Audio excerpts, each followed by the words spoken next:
Hello students, स्वागत है आप लोग का राजा रेड्डी पब्लिकेशन की स्टडी चैनल में।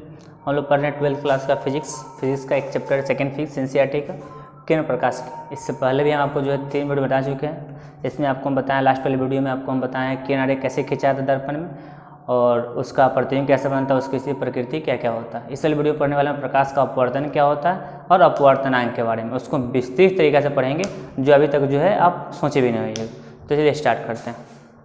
तो टॉपिक का नाम होगा आज के वीडियो हमारा जो है प्रकाश का अपवर्तन। प्रकाश के अपवर्तन के साथ साथ हमारा एक टॉपिक होगा अपवर्तनांक। इस 2 ही टॉपिक पर आज का वीडियो होगा हमारा, लेकिन आप ऐसे समझिएगा जैसे आप अभी तक पढ़े नहीं है विस्तार पूर्वक। तो चलिए स्टूडेंट से स्टार्ट करते हैं। सबसे पहले हम लोग स्टार्ट करेंगे जो टॉपिक जिसका नाम होगा हमारा अपवर्तनांक।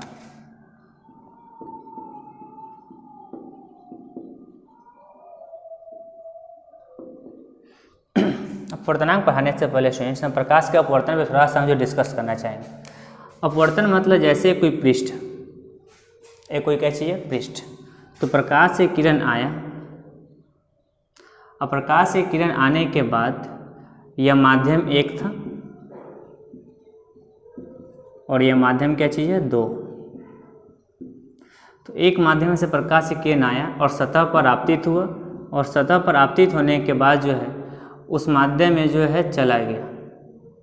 मतलब उसका जो पूर्व पथ था जाने का, उस पूर्व पथ से क्या हो गया विचलित हो गया। अब देख रहे हैं कि प्रकाश किरण को ऐसे जाना चाहिए था, लेकिन वह प्रकाश किरण अपने पूर्व पथ से विचलित हो गया। अपने पूर्व पथ से क्या हो गया विचलित। तो अपने पूर्व पथ से जब प्रकाश विचलित हो जाता है तो इस घटना को हम लोग कहते हैं प्रकाश का क्या चाहिए अपवर्तन। तो इस प्रकाश का अपवर्तन की घटना के लिए हमको जो कितने माध्यम की आवश्यकता होता है 2 माध्यम की आवश्यकता होता है। एक माध्यम 1 और एक माध्यम क्या चाहिए 2। ठीक, आपको यह याद रखिए। फिर इस माध्यम स्टार्ट बताएंगे आपको प्रकाश का अपवर्तन विस्तार पूर्वक कैसे होता है, लेकिन आप यह जान गए कि आपको जो इसके लिए अपवर्तन के लिए जो कितने घटनाओं की आवश्यकता होगा माध्यम के 2। एक माध्यम 1 और एक माध्यम क्या चाहिए 2। ये 3 4 कुछ भी हो सकता है, लेकिन कम से कम कितने माध्यम की आवश्यकता होगा 2 माध्यम की आवश्यकता होगा आपको। तो अपवर्तनांक समझने का प्रयास करेंगे। अपवर्तनांक को जो है कभी कभी सूचित किया जाता है या म्यू से भी या एन से भी, ऐसे भी देखते रहेगा सिंबल। तो अपवर्तनांक जो होता है, अपवर्तनांक होता है निर्वात में प्रकाश की चाल। निर्वात में प्रकाश की चाल बाई माध्यम में प्रकाश की चाल।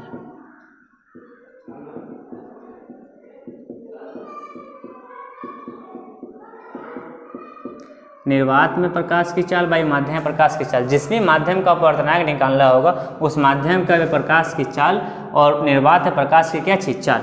जैसे मान लेते हैं कि माध्यम 1 है, तो माध्यम क्या चाहिए 1। तो माध्यम 1 में प्रकाश की चाल निकालते हैं, तो माध्यम 1 में प्रकाश की चाल होगा आपका निर्वात में प्रकाश की चाल, जिसका संकेत क्या होता है C। और माध्यम 1 में प्रकाश की चाल, तो इसको मान लेते हैं क्या चीज V1।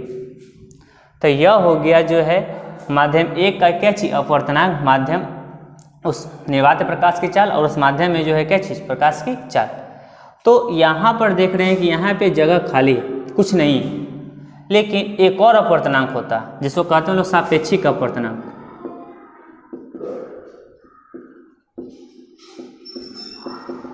कौन सा अपवर्तनांक? सापेक्षिक अपवर्तनांक।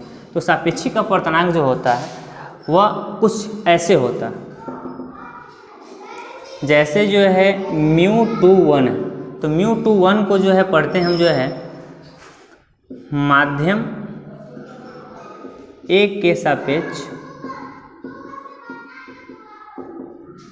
माध्यम 2 का अपवर्तनांक।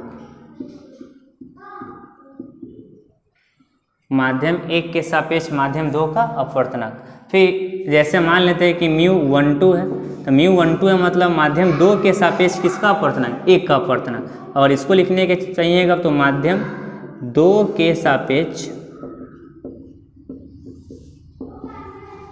माध्यम 1 का अपवर्तनांक। तो इस तरह से जो है सापेक्षिक अपवर्तनांक लिखते हैं, लेकिन इसको और शॉर्ट फॉर्म में लिखना चाहिएगा। तो माध्यम 1 के सापेक्ष किसका अपवर्तनांक 2 का, तो 1 के सापेक्ष 1 के सापेक्ष 2 का अपवर्तनांक। फिर इसी तरह से 2 के सापेक्ष 1 का अपवर्तनांक, तो 2 के सापेक्ष 1 का क्या चीज अपवर्तनांक। याद रखेंगे स्टूडेंट्स, जैसे आप लिख लिए कि यहाँ μ34 है, तो μ34 है मतलब कहने का अर्थ हो गया 4 के सापेक्ष इसका अपवर्तनांक 3 का, तो 4 के सापेक्ष 3 का अपवर्तनांक, तो यह हो गया जो है सापेक्षिक क्या चाहिए अपवर्तनांक। मतलब एक माध्यम के सापेक्ष दूसरे माध्यम का अपवर्तनांक को हम लोग क्या कहते हैं, सापेक्षिक अपवर्तनांक कहते हैं। इसको आप शीर्षक जो है समझने का प्रयास करें। अपवर्तनांक मतलब कहने का अर्थ हो गया निर्वात में प्रकाश की चाल बटा किसी माध्यम प्रकाश की चाल, मतलब निर्वात में प्रकाश की चाल और माध्यम प्रकाश की चाल के अनुपात को जो है उस माध्यम का क्या कहते हैं, अपवर्तनांक कहते हैं। इसका परिभाषा हम जो है आपको लास्ट में लिखवा देंगे, या इसके लिए आपको नोट्स लेना पड़ेगा, जो आप जो है डिस्क्रिप्शन में जो नंबर दिया वहाँ से आप कॉन्टेक्ट कर सकते हैं।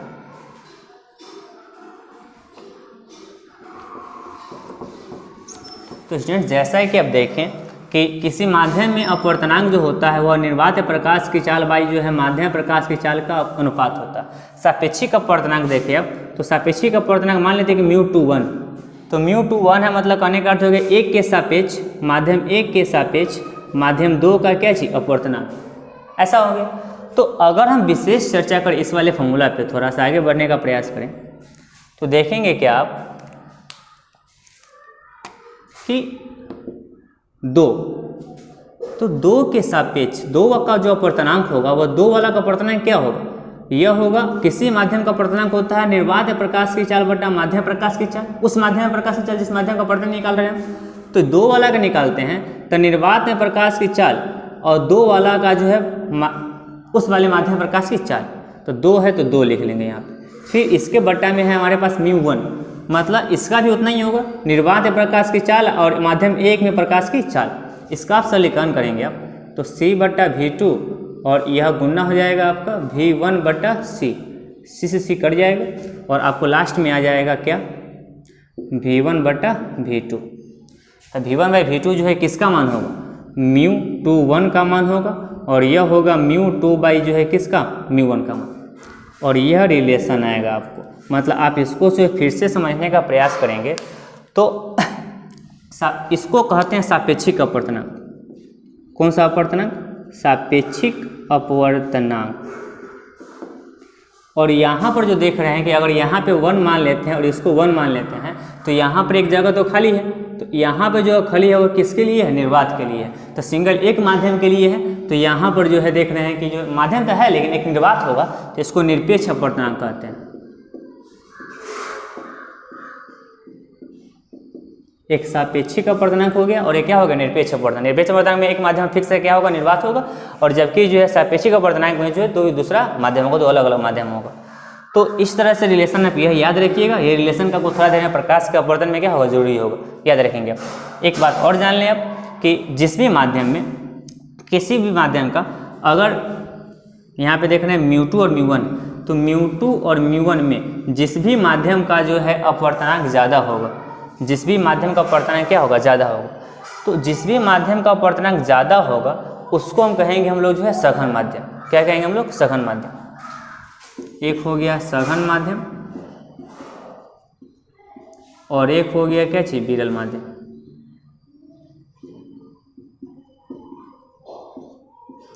एक सघन माध्यम और एक क्या चीज, विरल माध्यम। जैसा कि देख रहे हैं आप यहाँ पे, जिसमें प्रकाश की चाल ज़्यादा होगा जिस माध्यम में, उसका अपवर्तनांक क्या होगा, कम होगा। जिसमें प्रकाश की चाल ज़्यादा होगा उसका अपवर्तनांक क्या होगा, कम होगा। याद रखेंगे अब, जिसमें ही प्रकाश की चाल ज़्यादा होगा उसका अपवर्तनांक कम होगा, जिसमें प्रकाश की चाल कम होगा उसका अपवर्तनांक क्या होगा, ज़्यादा होगा। यह इसका उल्टा हो गया। उसी तरह से जिसमें भी जो है प्रकाश की चाल जो है कम होगा तो उसका अपवर्तनांक ज़्यादा होगा, और उस वाले माध्यम को हम लोग कहेंगे कौन सा, सघन माध्यम। और जिसका प्रकाश की चाल ज़्यादा होगा अपवर्तनांक कम होगा तो उसको कहेंगे कौन सा माध्यम, विरल माध्यम। तो एक सघन माध्यम और एक अच्छी विरल माध्यम, ये याद रखेंगे आप। तो चलिए स्टूडेंट्स, अब आते हैं हम लोग जो है प्रकाश के अपवर्तन पे। आप इस वाले फॉर्मूला का नोट डाउन स्क्रीनशॉट कर सकते हैं।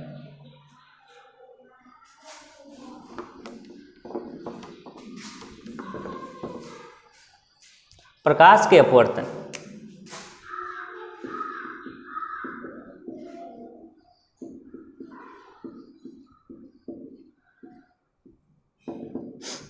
प्रकाश के अपवर्तन में सिंबल है, एक पृष्ठ है आपका, प्रकाश की किरण इस पे आपतित हुआ, तो यह जो प्रकाशीय किरण जो आपतित हुआ इसको हम कहें आपतित किरण, और ये जो आपतित किरण है इस पे जो डाला गया जो लंब होगा यह अभिलंब होगा। इससे पहले वाले में परावर्तन के नियम जो था उसे ही पढ़ चुके हैं। अब यह माध्यम एक, यह माध्यम क्या चाहिए एक है, 1 मिनट स्टूडेंट्स, यह माध्यम एक है और यह माध्यम क्या चाहिए 2, लिख लेते हैं आप, माध्यम एक माध्यम 2। चलिए देखिए, तो माध्यम 1 और 2 होने के बाद तो जब कोई प्रकाश की किरण जो है एक माध्यम चलकर जो है कि सतह पर आपतित होता है, आपतित होने के बाद ऐसे इस प्रकाश की किरण को जाना चाहिए था ऐसे, जैसे जाना चाहिए था इसको इस रास्ते से होते हुए, लेकिन वह अपने जो है पूर्व पथ से विचलित हो जाता है। अपने पूर्व पथ से क्या हो जाता है विचलित, अपने पूर्व पथ से विचलित हो जाएगा, अपने पूर्व पथ से विचलित हो जाता है। तो इस घटना को हम लोग कहते हैं प्रकाश का क्या चाहिए अपवर्तन। प्रकाश की किरण एक माध्यम से जो दूसरे माध्यम में मतलब किसी पृष्ठ पर आती है और जब वह जो है दूसरे माध्यम में जो है अपने पूर्व पथ से विचलित हो जाता है। तो विचलित क्यों होता है, विचलित इसलिए होता है कि माध्यम 1 और 2 के जो है वेग में जो प्रकाश का जो चाल होता है वह दोनों अलग अलग होता है। तो प्रकाश के चाल अलग अलग होने के कारण जो है जैसे आप ही जो है किसी जो एकदम तेज दौड़ रहे हैं, तो किसी पानी में जितना तेज आप उतना नहीं दौड़ पाइएगा जितना तेज आप सामान्य गति से चल पाइएगा, तो उसमें जो है आपका पैर लड़खड़ाएगा। तो वैसे ही यहाँ पर होता है, प्रकाश का जैसे एक माध्यम से माध्यम जाता है दोनों माध्यम प्रकाश चाल अलग अलग होता है। तो अलग अलग होने के कारण जो है अपना पथ जो है क्या कर लेता है बदल लेता है, थोड़ा सा विचलन आ जाता है। तो विचलन आने के कारण के इस घटना को हम क्या कहते हैं प्रकाश का अपवर्तन कहते हैं। प्रकाश के अपवर्तन के 2 नियम, आप प्रकाश के अपवर्तन को लिखने चाहिएगा तो इसको इस तरह से लिख सकते हैं कि जब कोई प्रकाश की किरण एक माध्यम से चलकर दूसरे माध्यम में जाती है तो उसके वेग में परिवर्तन होने के कारण अपने पूर्व पथ से विचलित हो जाता है और इस घटना को प्रकाश का अपवर्तन कहते हैं हम लोग। अब आगे हैं तो प्रकाश के अपवर्तन के कितना नियम है 2 नियम, अपवर्तन के नियम।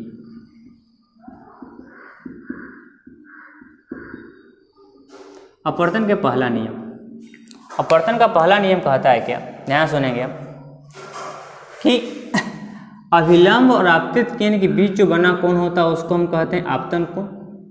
क्या कहते हैं हम लोग आपतन कोण।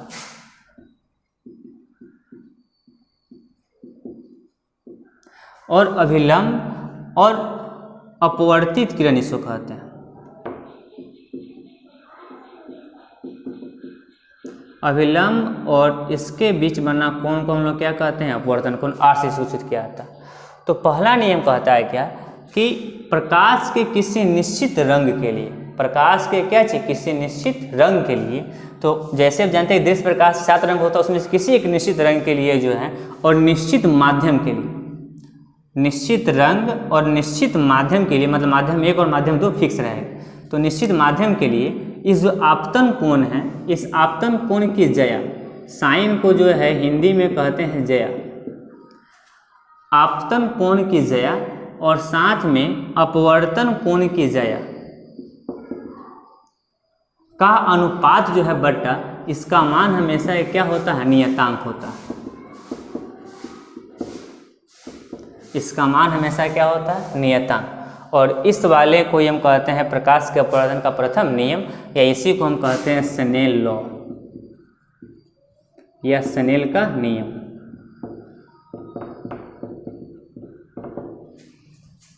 प्रकाश के किसी निश्चित रंग के लिए, कुछ भी जो 7 रंग होता है उसके लिए, आपतन कोण की जया और अपवर्तन कोण की जया का अनुपात हमेशा एक नियतांक होगा। और इसी को हम लोग कहेंगे अपवर्तन का प्रथम नियम, इसी को क्या कहेंगे स्नेल का नियम। लेकिन इसमें टर्म एंड कंडीशन क्या होगा, याद रखेंगे स्टूडेंट साहब कि ये जो नियतांक होगा वह नियतांक जो है एक तरह का अपवर्तनांक होगा, एक तरह का क्या होगा अपवर्तनांक। तब जाकर यह कहलाएगा कौन सा नियम, स्नेल का नियम। अब स्नेल के नियम में जो है हम जान रहे हैं कि यहाँ पर जो है कितने माध्यम है, 2 माध्यम। कितने माध्यम है, 2 माध्यम 1 और माध्यम कितना 2। तो आप याद रखेंगे जिस भी माध्यम में प्रकाश प्रवेश करता है उसको हम जो है पहले लिखते हैं और जिस भी माध्यम से प्रकाश आया रहता है उसको कहाँ लिखते हैं, बाद में लिखते हैं। जिस माध्यम से प्रकाश गया रहता है उसको हम पहले लिखते हैं, और जिस भी माध्यम में जो है प्रकाश आता है जिस माध्यम से, उसको कहाँ लिखते हैं, हम बाद में लिखते हैं। और अब इसको तोड़ने का प्रयास कि जैसे पहले शुरू में पढ़े हैं कि यह आपका जो रिलेशन हो जाएगा साइन आई बाई साइन क्या चीज आर, तो यह सापेक्षी का अपर्तनांक हो गया। एक के सापेक्ष किसका अपर्तनांक, 2 का, तो यह μ2 बाई क्या हो गया, μ1, μ2 बाई क्या चीज, μ1। तो μ2 बाई μ1 को आप तोड़े थे तो याद करें आप, तो यह आया था आपको क्या चीज, μ21 बाई μ1 को तोड़े था, क्या आया था आपको v1 बाई क्या चीज, v2। तो यह हो गया आपका जो है स्नेल लॉ। कौन लॉ, स्नेल लॉ। मतलब प्रकाश से किसी विशेष रंग के लिए आपतन कोण की ज्या और अपवर्तन कोण की ज्या का अनुपात हमेशा नियतांक होता है, जिसे हम क्या कहते हैं, अपवर्तनांक कहते हैं। अपवर्तनांक 2 माध्यम के लिए होता है, मतलब एक माध्यम के सापेक्ष दूसरे माध्यम का अपवर्तनांक होता है, सापेक्षिक अपवर्तनांक होगा। कौन सा अपवर्तनांक होगा, सापेक्षिक अपवर्तनांक। अब इसमें जो है कर्म एंड कंडीशन क्या होगा उसको समझने का प्रयास कीजिएगा। हम यहाँ पर 2 चित्र बनाते हैं, इसको मिटा देते हैं, नहीं तो यहीं पे आप देख सकते हैं स्टूडेंट्स, छोटा सा चित्र, प्रकाश से किरण आया, यह हो गया आपका आपतन कोण, यह हो गया अभिलंब, और इसको जाना चाहिए था इस दिशा में। अपवर्तन कोण अभी नहीं बनाया, यहाँ देखिएगा। एक और चित्र बनाते हैं,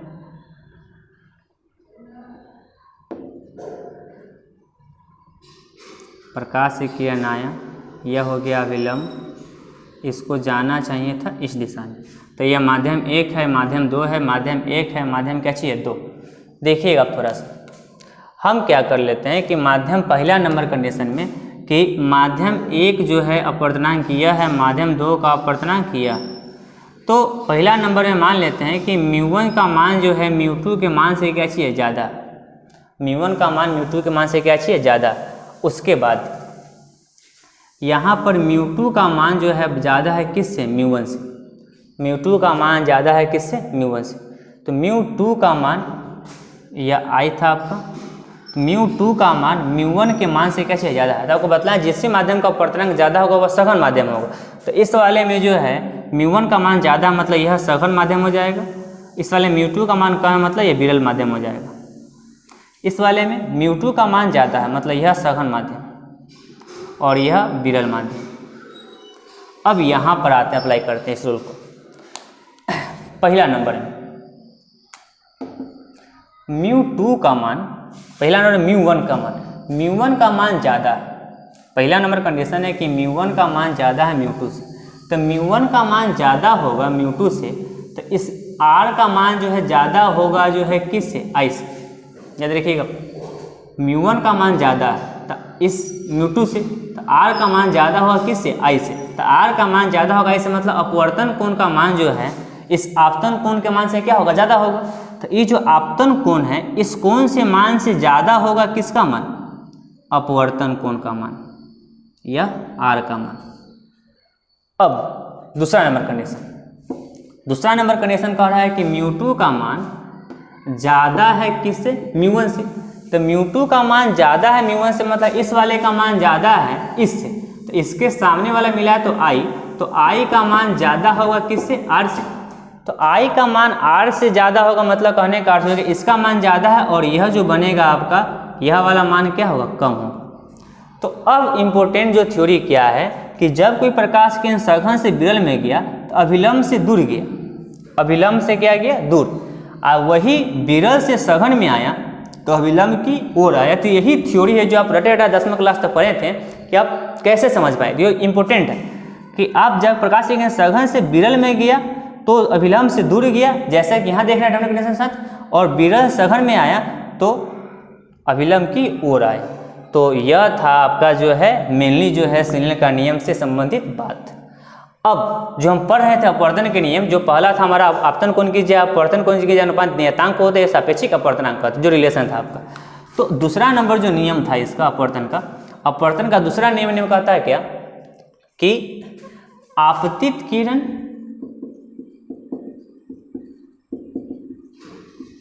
फिर अपवर्तित किरण एवं आपतन बिंदु पर डाला गया अभिलंब तीनों एक ही तल में होता है।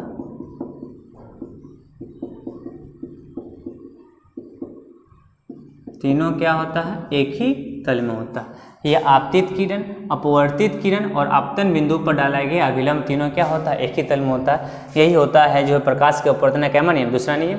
और इस तरह से जो है स्टूडेंट्स आप पहले इसका एक्सरसाइज कर सकते हैं। बार बार देखिए वीडियो को, बहुत इंपॉर्टेंट वीडियो है। इससे संबंधित बात आप जो है आगे पूरा चैप्टर भी यही इसी वीडियो पर डिपेंड है।